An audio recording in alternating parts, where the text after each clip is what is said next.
It was one of those early autumn evenings when the sun hangs low in the sky, casting everything in a soft, golden haze.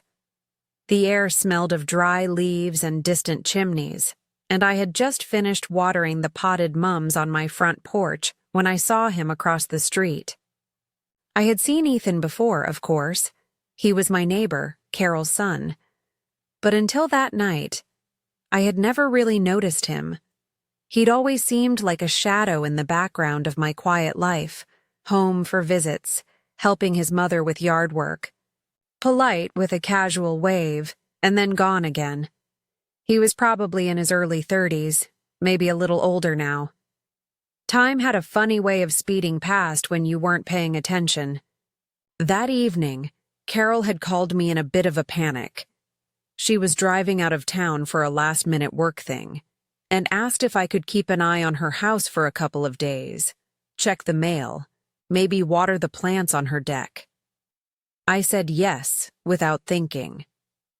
I'd done it before. We weren't best friends, but we were neighborly enough, and I liked feeling useful. I wasn't expecting to see anyone over there that night. But just as I stepped off my porch to cross the street, I saw movement behind the curtains. Tall figure passed by the window, and for a second I froze. Carol hadn't mentioned anyone staying there. When I knocked on the door, it was Ethan who opened it. "Oh," he said, blinking as if I'd startled him. Miss Carter. That's what he always called me. I hated it. Made me feel like someone's school teacher. I gave him a half smile. "Hi, Ethan. Your mom asked me to come check on things. I didn't know anyone else would be here." He scratched the back of his neck. "Yeah, she told me last minute. I'm staying the weekend, watching the house while she's gone." "Sorry if I scared you." "You didn't scare me," I said, stepping back. "Just caught me off guard is all." I should have walked away right then. I had done my part, but something made me linger. Maybe it was the way the light inside spilled over his shoulder, warm, inviting. Maybe it was how he looked at me. Not like I was some older neighbor lady, but with something else in his eyes. Something searching. "You want to come in for a bit?" he asked. "I was just about to make some tea. Or something stronger if you prefer." I hesitated. For years I'd made a habit of saying no to things like that. Little invitations. Moments that could go somewhere unexpected, but for some reason I said yes. Inside, the house smelled like cedar wood and laundry detergent. He'd opened a window, letting in the crisp evening air. I sat on the edge of the couch while he disappeared into the kitchen. There was music playing softly, something mellow and acoustic, and I let it wash over me as looked around. The house was familiar but different, lived in by someone younger for the weekend. He came back with 2 glasses of red wine. I figured, "This might be better than tea," he said, handing one to me. "Cheers?" I clinked my glass against his. Cheers. The wine was rich and smooth, and we talked.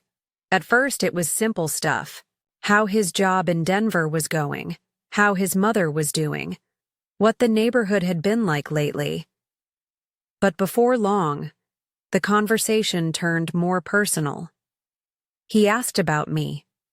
Really asked. It had been a long time since someone had looked at me like that when I spoke, not just politely nodding but listening, seeing. I told him about my garden, about how I used to be a nurse, about how quiet the house felt some days now that my kids were gone and my husband had been out of the picture for years. "You don't seem lonely," he said after a pause. I looked at him. "Surprised, don't I?" "No, you seem calm, like you've made peace with things." I smiled, but it felt a little sad. "Peace and loneliness can live in the same house, Ethan." He nodded slowly, and then looked at me in a way that made my chest tighten, like he understood something unspoken, like he wasn't afraid of it.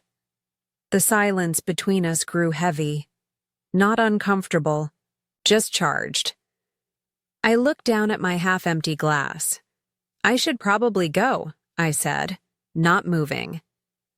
He leaned back, his voice low. "You can, or you could stay a bit longer, talk with me some more." I should have said no.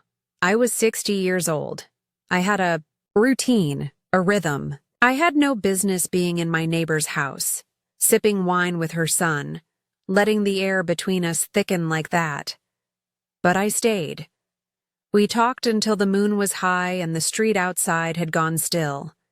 He leaned forward at one point, elbows on his knees, and asked me the kind of question people don't usually ask each other.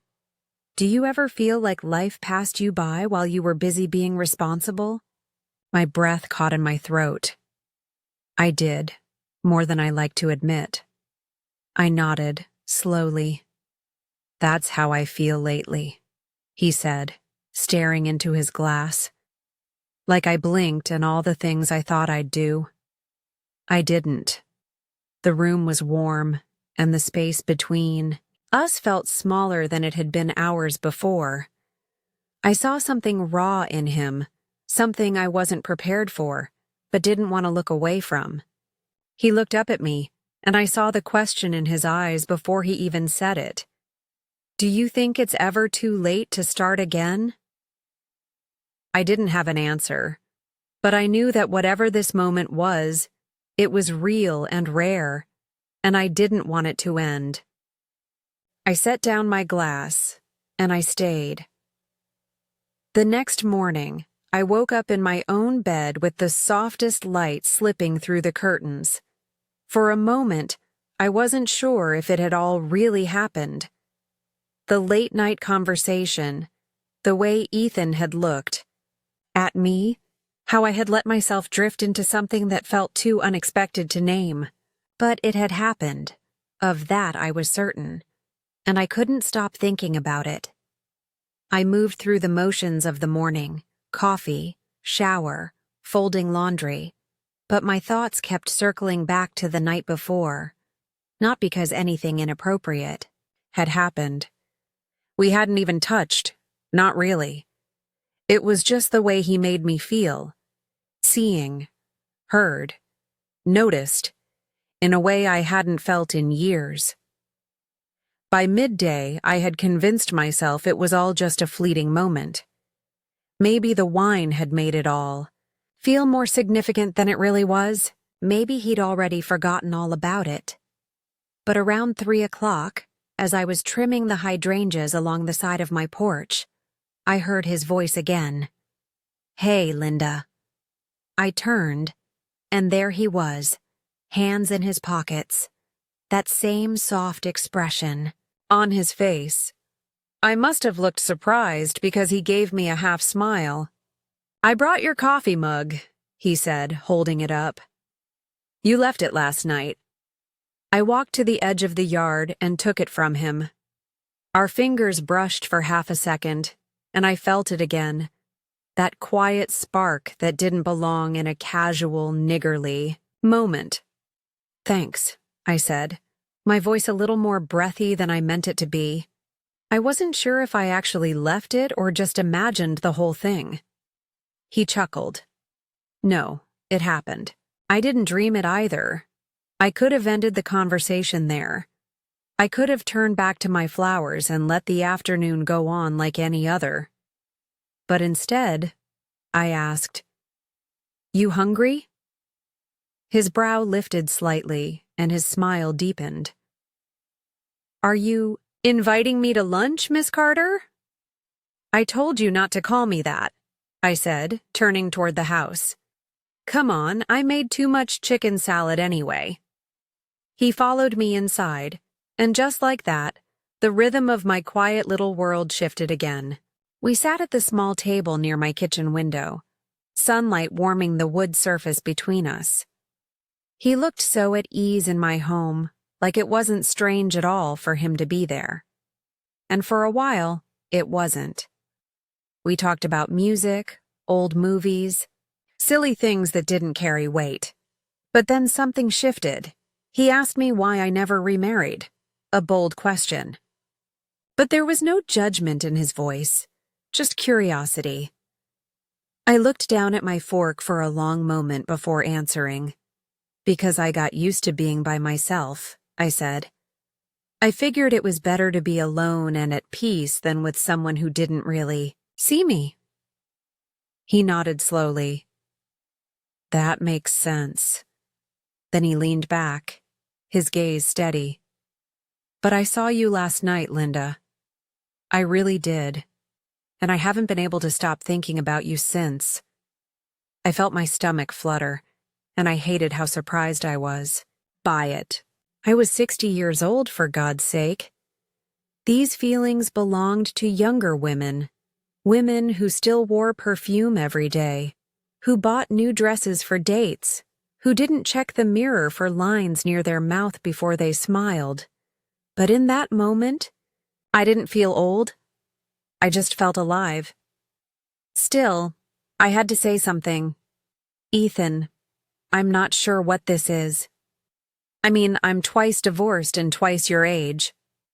Almost. Not quite, he said with a teasing grin. And you don't feel twice my age. His words made my heart thud in a way I hadn't felt in decades. But I stayed quiet. My instincts told me to retreat, to protect myself. But something else, something deeper, told me to just feel it for once. After lunch, we lingered in the living room. I don't even remember what we started watching. A documentary, maybe. Something about small towns in America. But we didn't really pay attention. There were pauses in our conversation now, not because we didn't have things to say, but because the air between us was thick again, with wonder, with tension, with questions neither of us quite knew how to ask. He turned to me at one point and said, "You have the kind of presence that makes people slow down. It's grounding." I laughed, maybe a little too nervously. That's a nice way of saying I'm quiet. No, he said, inching closer. It's a way of saying you make people feel safe. I haven't felt that in a long time. The quiet that followed was not empty. It pulsed between us like a second heartbeat. He didn't kiss me, not yet. But he looked at me like he wanted to. And I realized I wanted it too. Not for the thrill, not for some fleeting pleasure, but because it felt real, unexpected, kind. And something about that made it even more powerful. I walked him to the door before the sky turned orange again. "Thanks for lunch," he said. "Anytime." He lingered on the porch. "Are you going to be okay tonight?" he asked. "I mean, if you need anything." "I'll be okay," I said softly. "But thank you," and then he did something small, but significant. He reached out and gently touched my hand, just for a moment. His thumb brushed the top of mine. Not a flirtation, not a move, just connection. "I'll see you tomorrow," he asked. I nodded. Yes. When the door closed behind him, I leaned against it and pressed my hand to my chest.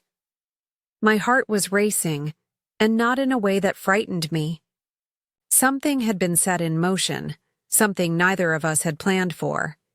And though I didn't know where it would lead, for the first time in a very long while, I wanted to find out. The following day started with an ache I hadn't expected, not in my body, but somewhere quieter, deeper. I moved through my morning in a haze, brushing my hair with slower strokes, watching the birds flit across the yard with more attention than they probably deserved. I couldn't stop replaying our conversations. The way Ethan had touched my hand the night before, how steady and sincere his eyes were when he asked if I'd be okay.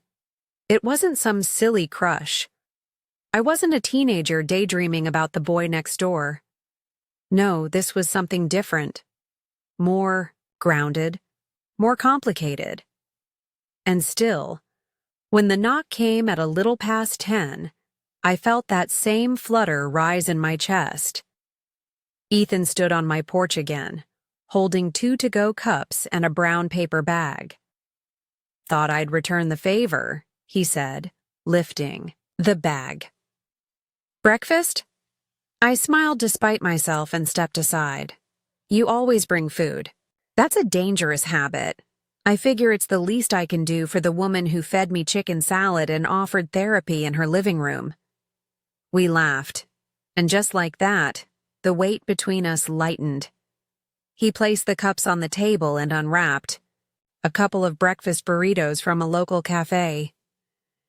We sat by the window again, some light spilling in like it had the day before. But something was different this time. Less hesitation. Less pretending this was just neighborly kindness. "So," he said after a few quiet bites, "what's your plan today?" I shrugged. I was thinking of going to the farmer's market, maybe picking up some fall squash. "Want to come?" He didn't hesitate. "Yeah, I'd like that." And so we went, just like that. 2 people, 20-something years apart, walking side by side past stalls of apples, honey jars, handmade soaps, and gourds the size of toddlers. He held my bag for me without asking. He asked questions about what I liked to cook.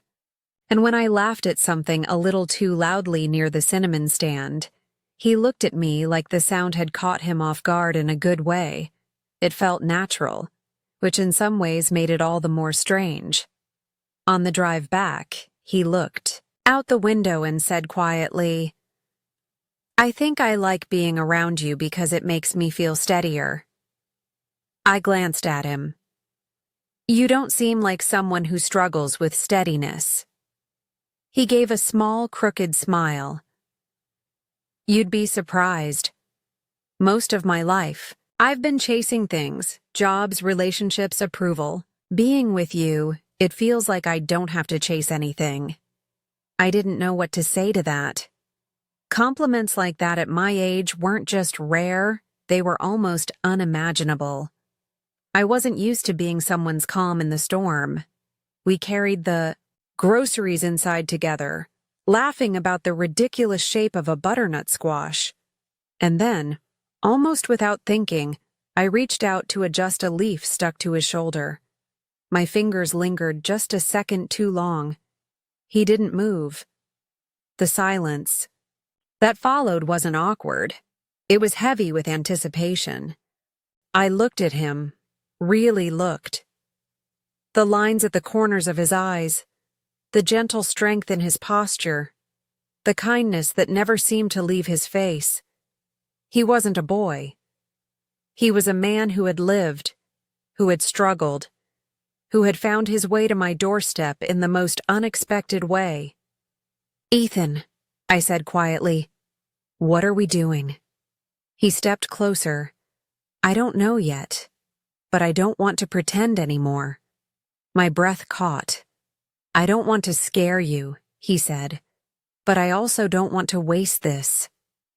I felt every word settle in my chest, like small stones, gentle but undeniable. "I've spent so much of my life doing the right thing," I whispered, "following the rules, living inside the lines. And right now, I want to color outside them for once." His hand reached for mine, gently, not urgently, and I let him take it. We stood there like that, our fingers intertwined, in the middle of my quiet kitchen, with sunlight pouring through, the window and the scent of apples and cinnamon still in the air. It wasn't dramatic or rushed.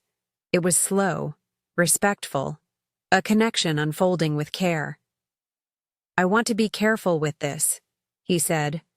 "With you." I nodded. "Me too." He stayed for dinner. We cooked together, roasted vegetables, a simple soup, and a bottle of wine we never quite finished. The radio played soft jazz in the background, and there was a moment, just a small one, when I caught him, looking at me while I stirred the pot, like I was something worth watching. When the evening crept in and the stars began to blink outside, we found ourselves on the back porch, sharing a blanket, the world falling quiet around us. "Do you ever wonder what people would say?" I asked, my voice low. "Maybe," he said, "but I care more about what you feel, and what I feel when I'm with you." There it was again, that stillness, that sense that somehow, despite all logic, we had stumbled into something neither of us had expected, but neither of us wanted to walk away from. And in that moment, I stopped questioning it. For the first time in years, I stopped second-guessing what I deserved. I leaned my head on his shoulder, and we stayed like that, quiet, watching the stars, as something delicate and real began to bloom between us. The days that followed unfolded like pages in a book I hadn't realized I was still allowed to write. Each morning brought a new rhythm, gentler, fuller. It then didn't move in, and I didn't expect him to. But he came by more often, sometimes for coffee, sometimes just to sit with me in the quiet. We didn't need big declarations or elaborate plans.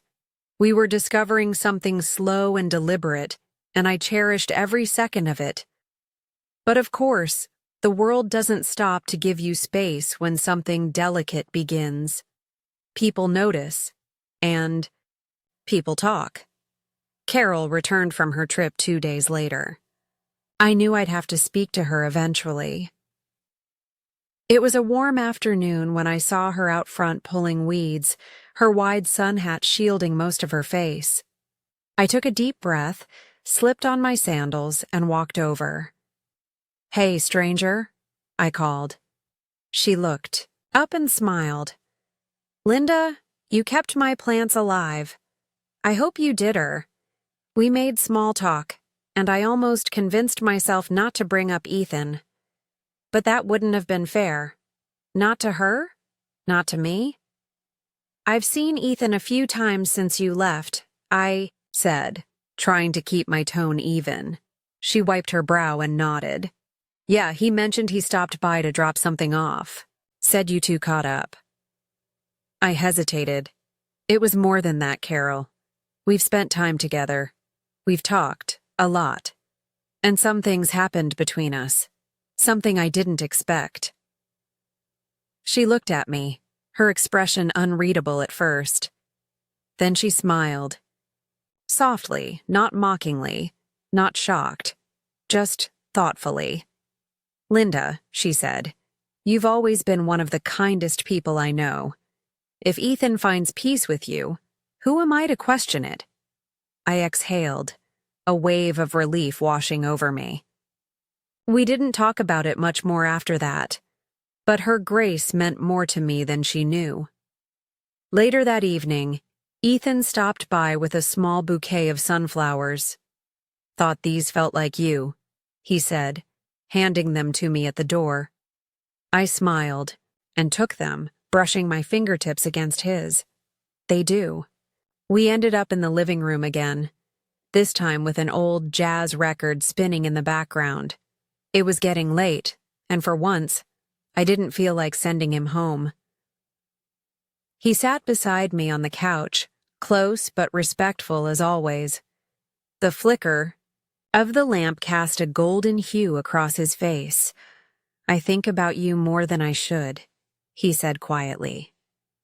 I met his gaze. And what should we do about that? He reached for my hand again, our fingers slipping together like they'd always known how. "Maybe nothing," he said. "Maybe just this, you and me. No pressure, no rules." I felt my chest swell with something that wasn't quite love, not yet, but something close. Something honest. Something possible. I leaned into him, resting my head on his chest. His arm wrapped around me instinctively, warm and steady. We didn't speak for a long while. Just listened to the music, to the beat of each other's breathing. And in that silence, I let go of the old doubts, the old expectations. I stopped worrying about appearances, about age, about time lost. Because here, in this quiet, unexpected space, I had found something I hadn't even known I was looking for. Connection, not forced. Not chased, just found. The kind that happens when you stop trying to be what the world expects and finally let yourself be seen. That night, Ethan stayed until the sky turned pale. We didn't rush into anything. We didn't need to. Every glance, every touch, every shared breath said more than words could, and when he finally stood to leave, he kissed my cheek softly.